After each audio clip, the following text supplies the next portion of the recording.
종이 보증한 되지 먹고 보니 슬픔 많은 이 세상도 천국으로 화도다. 할렐루야 찬양하세. 내 모든 죄 사함받고 주 예수와 동행하니 그 어디나 하늘나라. 주의 얼굴 뵙기 전에 멀리 뵈던 하늘나라. 내 맘속에 이루어지니 날로 가깝도다. 할렐루야 찬양하세. 내 모든 죄 사함받고 주 예수와 동행하니 그 어디나 하늘나라. 높은 산이 거친 들이 조막이나 궁궐이나 내 주 예수 모신 곳이 그 어디나 하늘나라. 할렐루야 찬양하세. 내 모든 죄 사함받고 주 예수와 동행하니 그 어디나 하늘나라. 영원히 은총 입어 중한되지 먹고 보니 슬픔 많은 이 세상도 천국으로 화도다. 할렐루야 찬양하세. 내 모든 죄 사함받고 주 예수와 동행하니 그 어디나 하늘나라. 주의 얼굴 뵙기 전에 멀리 뵈던 하늘나라. 내 맘속에 이루어지니 날로 가깝도다. 할렐루야 찬양하세. 내 모든 죄 사함받고 주 예수와 동행하니 그 어디나 하늘나라. 높은 산이 거친 들이 조막이나 궁궐이나 내 주 예수 모신 곳이 그 어디나 하늘나라. 할렐루야 찬양하세. 내 모든 죄 사함받고 주 예수와 동행하니 그 어디나 하늘나라. 아멘. 사도신경으로 신앙 고백하겠습니다.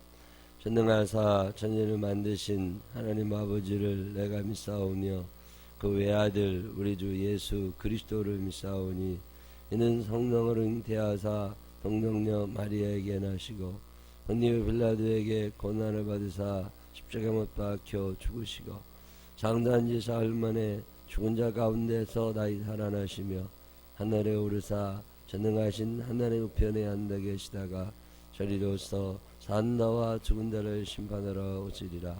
성령을 믿사오며 거룩한 공회와 성도가 서로 교통하는 것과 죄를 사해 주시는 것과 몸이 다시 사는 것과 영원히 사는 것을 믿사옵나이다. 아멘. 오늘은 이사야 39장에 있는 말씀 함께 읽겠습니다. 이사야 39장에 있는 말씀입니다.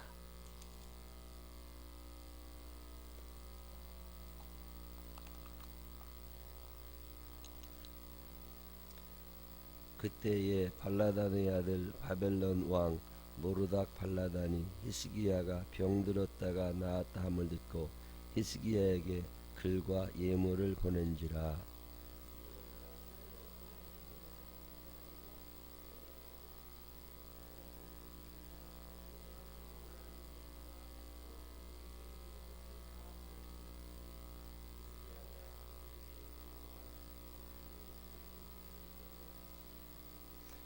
이에 선지자 이사야가 히스기야 왕에게 나와 묻되 그 사람들이 무슨 말을 하였으며 어디서 왕에게 왔나이까 하니 히스기야가 이르되 그들이 원방 곧 바벨론에서 내게 왔나이다 하니라.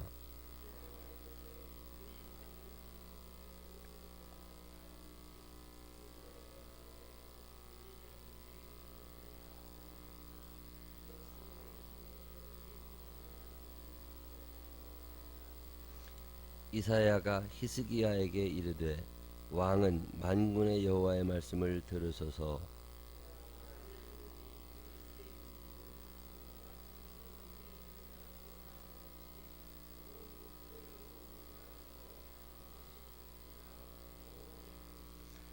또 내게서 태어날 자손 중에서 몇이 사로잡혀 바벨론 왕궁의 환관이 되리라 하셨나이다 하니 히스기야가 이사야에게 이르되 당신이 이른 바 여호와의 말씀이 좋소이다 하고 또 이르되 내 생전에는 평안과 견고함이 있으리로다 하니라.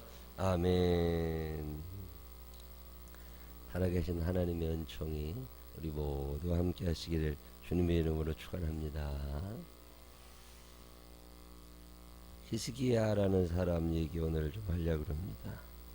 히스기야 왕은 25살 때 유다의 왕이 됐어요. 그래서 29년 동안 왕을 하던 사람, 굉장히 많은 기간 동안 제위에 앉아 있었던 사람이 히스기야고, 그는 왕으로서 굉장히 존경받고 탁월한 능력을 갖추었던 사람 중에 하나로 평가가 되고 있습니다. 그의 아버지 아하스가 왕이었는데 그 아하스 왕은 그렇게 정치를 잘한 왕이 아니었고 또 하나님을 절대적으로 신뢰하던 사람이 아니었습니다. 별로 그렇게 평가가 좋지 않은 사람 아하스. 그 나라가 굳건하게 서 있질 않았죠. 그때 히스기야가 왕이 돼서 이 나라를 세우느라고 가정 하나 꾸리기도 어려운데 나라를 움직인다는 게 얼마나 힘들겠어요. 무역, 또 외교, 군사, 정치, 교육, 문화, 어마어마한 일들에 대해서 신경을 많이 써야 되고, 그 당시만 해도 농업 국가 시대니까 그래서 히스기야가 저수지를 만들어요. 저수지를 크게 만들어서 농사가 잘 되게. 이명박 대통령이 4대강 사업을 열심히 했는데 욕하는 사람도 많고, 근데 우리나라 사람들은 참 무조건 욕부터 해요. 노무현 대통령도 잘한 일 많고 이명박 대통령도 잘한 일이 하나도 없겠어요. 우리나라가 지금 풍년이 계속 됩니다. 앞으로도 계속 풍년일 거예요. 우리나라는 흉년이 있을 수가 없는 게 물이 넉넉한 나라. 옛날에는 저 강원도나 이런 데 가면 목사님들이 비만 오면 물이 다 빠져가지고 농사 지을 때 물이 없다, 그런 얘기 했는데 지금은 그 물을 다 가둬놓잖아요. 4대강 보호해가지고서. 그리고 물이 넉넉하니 올해도 쌀이 너무 많이 남는다잖아요. 이 한채성 성도님이 쌀 장사하시는 분인데 쌀값이 뭐 올라가야 팔아먹지. 이게 쌀이 너무 많이 남아 돌아가지고 저수지가 많으니까 강을 다 막아놔가지고 쌀값이 떨어지질 않는데, 올라가질 않는데요. 계속 떨어진대요. 이거 남는 게 없다는 거예요. 히스기야 때 그런 일이 너무 농사가 잘 되게. 그게 얼마나 정치를 잘했습니까? 그게 히스기야예요. 그가 실패한 게 몇 개 있는데 그 중에 하나가 자녀 교육입니다.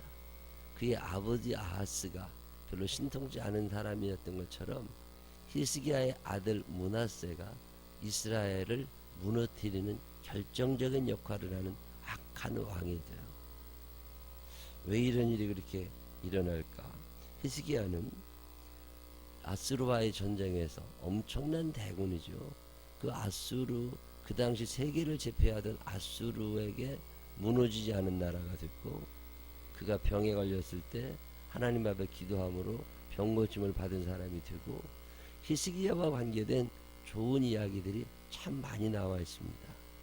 사람이 좋다 보니까 다 좋은 것처럼 전두환 대통령이 사람이 이제 집권 과정에서 군사 쿠데타 일으키고 그래서 다 나쁜 사람인 것처럼, 그렇지만 그에게도 좋은 점이 몇 가지는 있지 않겠습니까? 다 좋은 왕이라도 나쁜 점이 몇 개 있지 않겠어요? 박정희 대통령이 대통령을 잘했다고 다들 칭찬하지만, 또 어떤 사람은 오늘의 이 대한민국의 혼란, 이 첫 단추를 박정희 대통령이 잘못 끼웠다.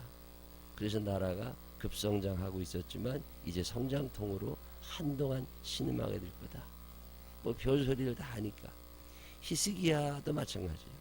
그가 참 훌륭한 왕이긴 하지만 잘못한 것들이 왜 없겠나.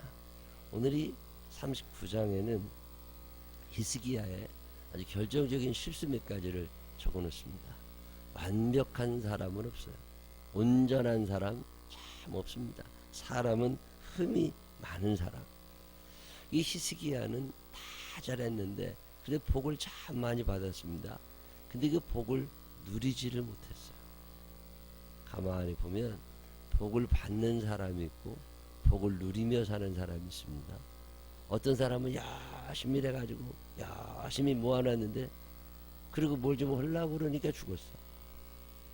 아쉽죠. 히스기야가 그의 인생에 기적도 많이 일어나고 큰 일도 많이 했습니다. 근데 그는 그런 걸 제대로 누려보지를 못한 사람이에요. 히스기야가 이제 병이 들었다가 나았습니다. 병이 들었다가 기적같이 나았다는 소문이 나니까 저 멀리 있는 바벨론이라는 나라에서 왕이 친필로 문안하고 선물을 가지고 사신을 히스기야에게 보냈습니다. 그 당시에 히스기야는 아수르라는 나라하고 아주 안 좋은 관계에 있었는데 그 아수르 북쪽에 바벨론이라는 나라가 또 있었어요. 근데 바벨론이라는 나라가 지금 점점 강해지고 있을 텐데 히스기야가 그 바벨론 사람들을 영접을 해요. 그리고 왕궁으로 모셔들여 가지고 왕국 안에 있는 보물창고, 무기고, 뭐 성전, 하나님이 주신 모든 것들을 다 보여줍니다. 그러니까 그 참 대단하고 칭찬 많이 했겠죠. 그러고 났더니도 히스기야가 우쭐해가지고 참 내가 이렇게 열심히 했다고. 뭐 그런 일이 있고 나서 왕 그 사신이 돌아갔어요. 그러고 나서 이사야가 히스기야를 찾아옵니다. 그래서 누가 왔었느냐고, 바벨론에서 사신이 왔었다고, 어떻게 하셨느냐고, 내가 무기고와 보물창고를 다 보여주었다고. 그 히스기야가 그런 일을 했더니 이사야 선지자가 화를 냅니다. 히스기야가 모르는 게 바벨론이라는 나라는 지금 아수르와의 전쟁을 앞두고 있어요. 아수르가 이스라엘이 히스기야와 지금 전쟁터를 맞대고 있거든요. 근데 저 북쪽에서 바벨론이 아수르를 점령하려고 내려오면서 지금 맨 밑에 있는 히스기야에게 와서 이제 도움을 요청하고 뭐 이런 거예요. 이사야가 화를 내면서 왜 바벨론의 신하들에게 당신의 무기고와 모든 창고를 보여주었느냐. 당신 큰 실수했다. 그 사람들이 누군 줄 아냐. 그 사람들이 결국 당신의 나라를 집어삼킬 사람들이다. 지금 아수르는 쇠약해져 가고 바벨론은 점점 강성하다. 계속되는 게 뭐가 있겠어요? 성경에 보면 영원한 건 하나님 한 분밖에 안 계십니다. 사람은 다 끝나요. 기업이 얼마나 오래 가겠어요? 어마어마한 이름을 냈던 기업들이 넘어지잖아요. 제가 요즘에 읽고 있는 책을 보니까 우리나라의 30대 그룹, 엄청난 회사들이죠. 30대 그룹, 그 30대 그룹 중에 50%가 10년 내로 문 닫게 된다. 뭐 그 사람은 삼성이 앞으로 10년 내로 큰 변동을 겪지 않겠나. 기업 오래가지 않습니다. 국가 오래가지 않습니다. 그런 얘기를 이사야가 하면서 당신이 지금 실수를 해서 이 나라의 운명이 닿을 거고, 그리고 나서 당신 자식 때가 되면 나라가 풍지박산이 날 거다. 그런데 히스기야가 그 이야기를 들은 다음에 괜찮다. 어차피 나는 잘 살 거니까 내 때는 이런 일이 안 일어날 거 아니냐. 그런 얘기가 오늘 성경 본문에 나와 있는 얘기예요. 히스기야가 나이 들어서 노년에 이제 50이 넘은 나이죠. 참 어려워집니다. 그 왜 그럴까 하고 가만히 생각을 해보니까 일단은 이 자랑이 많아졌어요. 교만해지기 시작했다가 표현하죠. 하나님, 당신이 해주셔야 됩니다. 이게 히스기야의 일생의 다짐, 일생의 고백이었는데, 이제 살만해지니까 하나님이 안 계셔도 뭐 살 수 있을 것 같아. 오늘 우리들의 모습이죠. 농경사회를 겪으면서, 산업사회를 겪으면서, 도시산업사회를 겪으면서 열심히 살아가려고 애쓰고 했을 때 하나님, 당신이 도와주지 않으시면 내가 못 삽니다 라고 이야기했던 사람들과 그들의 자녀들이 이제는 살만해졌어요. 끼니를 굶지 않아도 돼요. 밥이 없으면 뭐 쌀이 떨어지는 사람은 별로 없습니다. 그저 우리나라에 쌀이 다 남아 돌기 때문에 그저 얘기만 하면 동사무소에서 쌀을 주어요. 굶어 죽는 사람은 이제 거의 없습니다. 이렇게 되다 보니까 절박함이라는 게 없어집니다. 좀 더 좋은 집이 없는 거지. 좀 더 폼나는 옷, 좀 더 좋은 차가 없는 거지. 좀 더 좋은 교육을 못 시키는 거지. 그저 어떻게 살기는 다 산다고. 그리고 요즘에 남기 때문에 누가 어렵다 그러면 잘 줍니다. 전 세계적으로는 많이 모자라요. 근데 대한민국은 그렇지 않아요. 대한민국은 돌아다녀 보면 절대 빈곤층이 많이 없어졌습니다. 오늘 하루 3끼를 먹어야 되는데 3끼 중에 한 끼도 못 먹었다는 사람은 거의 없습니다. 배를 골았다 이런 사람들 많지 않아요. 만약에 배를 굶고 굶어 죽었다면 그 사람이 잘못한 거야. 그 사람이 죽고 싶어서 없다고 얘기하면요, 지금 옆집이라도 도와줍니다. 없다고 얘기하고 동사무소 가서 아각대기 시작하면 뭘 해도 나옵니다. 지금 세상 굶어 죽을 권리가 없는 나라예요, 우리나라. 그러다 보니까 절박함이라는 게 없어지고요, 자랑거리가 많아졌어요. 다 자랑합니다. 하나님이 원하시는 게 뭐냐면 너희가 참 잘 살게 되고 너희가 행복하게 됐을 때 나를 기억해 달라는 거예요. 하나님이 해주셨습니다. 하나님 감사합니다. 이게 하나님이 우리에게 요구하시는 거거든요. 근데 사람은 뭔가 잘 되면 내가 한 것처럼 자랑하고 싶은 마음이 있습니다. 그걸 이생의 자랑이라고 그래요. 마귀가 사용하는 엄청난 무기 가운데 하나입니다. 교만해지기 시작하지요. 에덴 동산의 내게 아닌데 내 것처럼 착각하게 만드는 거죠. 우리가 살고 있는 이 땅이 내게 아니거든요. 그 집이 내게 아니거든요. 그 옷이 내게 아니거든요. 내게 아무것도 없는 게 세상이라고. 알몸으로 왔다가 빈손으로 가는 게 인생이라고. 근데 이걸 자꾸 잊어버리게 합니다. 다 내 것 같은 생각을 가지게 해요. 자식도 내 거니까 내 마음대로 해야 되고. 교만해집니다. 하나님 없이도 살 수 있을 것 같아요. 아수르도 이겼잖아요. 병도 고쳤잖아요. 이 히스기야가 노년에 이 실수를 하게 됩니다. 늘 기도해야 될 기도 제목이 하나 있습니다. 하나님, 죽는 날까지 겸손하게 해주십시오. 하나님, 죽는 날까지 모든 영광 하나님께 돌리며 살게 해주십시오.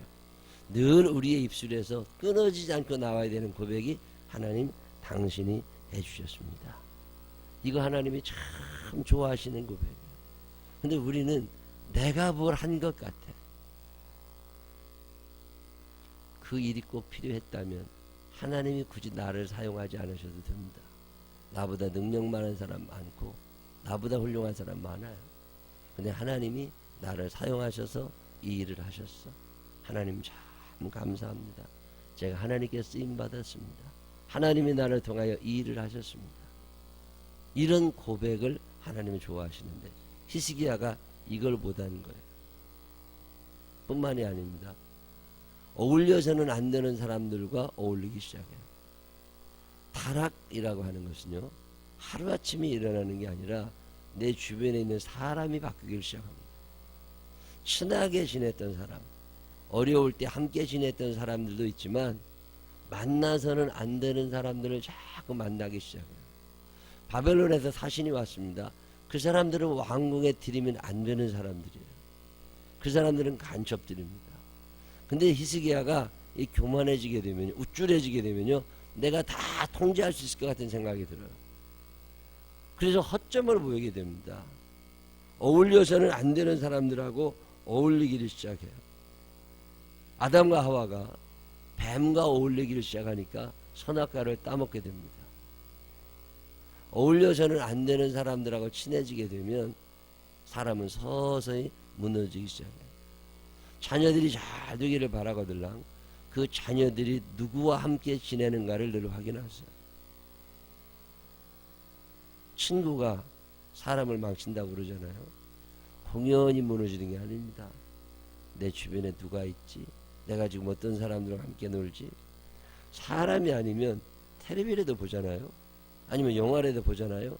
아니면 뭐 어디 인터넷 같은 데 검색하잖아요. 그 속에서 만나는 사람들이 있습니다. 얼굴과 얼굴을 대면해 만나지는 않지만 나에게 영향을 주고 있는 어떤 사람들이 사이버 공간 안에 있다고. 그 사람들의 영향을 내가 받게 되어 있어요. 그래서 악은 그 모양이라도 버려라. 안 만나면 그만이지. 바벨론에서 사신이 왔더라도 안 만나면 그만이지. 근데 자꾸 만나고 보여주고 하다가 무너지는 거예요. 공부 잘했던 애가 갑자기 공부를 못하게 돼요. 왜 그런 거예요? 만나서는 안 된 사람을 만나고 있는 거예요. 사업 잘하던 사람이 회사가 어려워지고 갑자기 이상해져요. 왜 그래요? 만나서는 안 되는 사람들과 만나기 시작하는 거예요. 그게 서서히 사람을 무너뜨려 나가요. 인맥 관리라고 할 말이 참 중요한 말이에요. 내 주변에 누가 있냐? 유유상종이라고 그러잖아요. 비슷한 놈들끼리 모이는 거예요. 히스기야가 나이가 들어서 어울려서는 안 되는 사람들과 어울립니다. 퇴직한 다음에 퇴직금 홀랑 다 날리는 사람들의 특징이 뭐예요? 모르는 사람들을 새로 만나기 시작했는데 그 사람들에게 되게 당하는 거잖아요. 만나서는 안 되는 사람들과 가까워지기 시작하면, 그래서 남편이 누구랑 노나 부인이 누구랑 노나 이런 것도 더러 확인을 해보실 필요가 있어요. 히스기야가 한 번에 무너지는 게 아닙니다. 히스기야가 참 주인이 하나님이심을 잊어버리게 되니까 판단이 다 흐려지기 시작해요. 참 큰 문제 중에 하나는 우리나라도 똑같은데, 옛날에 미국의 사회학자 로버트 벨라라는 사람이 있는데, 이 사람이 마음의 습성, 마음의 습관 이런 책을 썼는데, 거기서 미국 사람들을 쭉 연구해내면서 무슨 얘기를 하느냐면, 미국 사람들이 제일 원하는 게 뭐냐? 여러분, 미국 사람들이 제일 원하는 게 뭔 것 같으세요? 미국 사람들이 제일 원하는 게 개인적인 성공이라는 거예요. 그 다음에 또 하나는 자기 감정의 만족이라는 거예요. 기분이 좋아야 돼. 감정이 만족스러워야 되고, 그리고 개인적인 성공을 원해요. 하나님이 없어졌어요.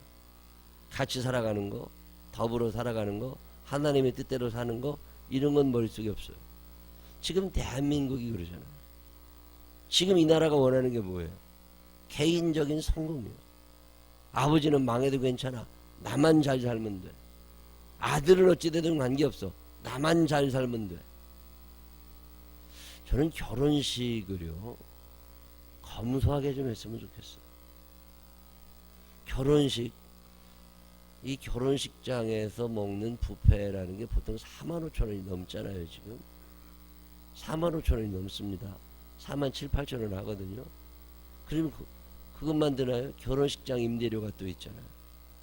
그리고 사진 촬영한다, 무슨 화장한다, 뭐 이렇게 뭐 신랑 신부도 그렇지만 신랑 신부 부모님들 오라고 그래가지고 뭐 화장해야 되는데 메이크업 구성해줘야 돼, 뭐 이렇게 이 머리 몇 개만, 그 15만 원, 20만 원씩 받는다고. 그 결혼식 날 옛날에는 축의금 이렇게 주시면 그거 다 남았어요. 그리 빚도 좀 갚고 결혼식 애들 새살림 차릴 때 도움도 되고 그랬다고. 근데 지금은 모든 돈을 다 결혼식장이 가져갑니다. 적자가 나요. 적자가 나. 근데 아들 딸이 굳이 그런 결혼을 해야 되나? 교회에서 하면 얼마나 좋아. 옛날엔 교회에서 결혼식 많이 했습니다. 결혼식에 교회에서 결혼을 한다 그러면 비용이 3분의 1도 안 들어요. 뭐 밥 15,000원 2만원 정도 되면 갈비탕 한 그릇씩 다 먹을 수 있다고. 결혼식장 비용 그렇게 안 들어요. 전혀. 우리 교회는 이게 무료로 다 빌려주거든요. 근데 교회에서는 안 합니다. 왜 그래? 폼이 안 난대. 조명이 약하대. 일생에 한 번 결혼식을 제대로 하고 그 빚에 허덕이면서 10년 20년을 살아. 이게 머리가 빈 사람들 아니야 이거. 근데 내 기분이 중요한 거야. 내 기분이 중요해지고 내가 성공했다는 이미지를 주고. 호텔 결혼식이 1인당 20만 원입니다. 호텔 결혼식 1인당 식사가 하객이 600명이 왔다 1억 2천만 원 들어가요. 적자 계속. 왜 이렇게들 살까? 간단한 이유가 있어요. 자녀들 생각에 엄마 아버지는 거지가 돼도 자기만 행복하면 돼. 옛날에는 이렇게 생각 안 했어요. 내가 조금 폼이 안 나더라도 엄마 아버지 빚지면서까지 내가 결혼하고 싶지 않아. 옛날에는 그랬어요. 근데 지금은 아니야. 지금은 부모도 없고 형제도 없고 자기밖에 없어. 히스기야가 그렇게 됐어. 히스기야가 왕이 된 후에 므낫세가 그의 아들인데 므낫세가 아주 악한 왕이 됩니다. 아버지가 훌륭하면 아들도 훌륭해야 되는 게 대개 법칙인데 히스기야는 안 그랬어요. 히스기야는 자녀가 너무 악한 왕이 됩니다. 왜 그랬을까 이게? 아버지에 대한 분노? 제대로 배우지 못한 거예요. 제대로 가르치지 못한 거예요. 히스기야가 뭐라고 그래요? 아무리 큰 재앙이라도 내 때만 안 일어나면 돼. 그냥 우리 아들은 죽든 살든 관계없어. 나만 잘 살면 돼. 개인의 성공, 개인의 만족, 개인의 감정, 개인의 기분, 이게 망황이게. 지금은 자식들이 부모를 아주 망하게 하는 자녀들이 많이 있습니다. 자녀들에게 돈 줬다가 자녀들에게 문서 넘겼다가 거지되는 부모들 많이 있어요. 부모는 더 이상 이용 가치가 없어. 나만 살면 되거든. 이게 얼마나 비극적 사회예요. 이제 앞으로 어떻게 되겠습니까? 히스기야처럼 자녀는 어찌되든 관계없어. 나만 잘 살면 돼. 이렇게 되는 거죠. 히스기야가 그래서 복을 못 누리고 죽습니다. 가만히 보면 참 오늘 얘기나 그 시대 얘기나 똑같아.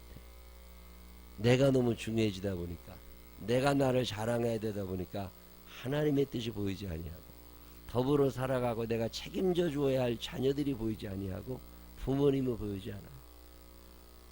자, 옛날에 한 10년, 지금부터 한 40년, 35년, 40년 전에 있던 사람들 부모님에게 부담 주면서까지 결혼하지 않았습니다. 자기들이 벌어서 자기들이 결혼하고 그거 빚 갚아가면서 그리고 살던 사람들이 지금 70전후 된 사람들이잖아요. 근데 지금은 부모님에게 너무 큰 빚을 안겨줘. 꼭 그렇게까지 살아야 되나? 왜 그런 거예요? 가족 공동체 아닙니다. 개인만 남아있어요. 나 혼자만 남아있어요.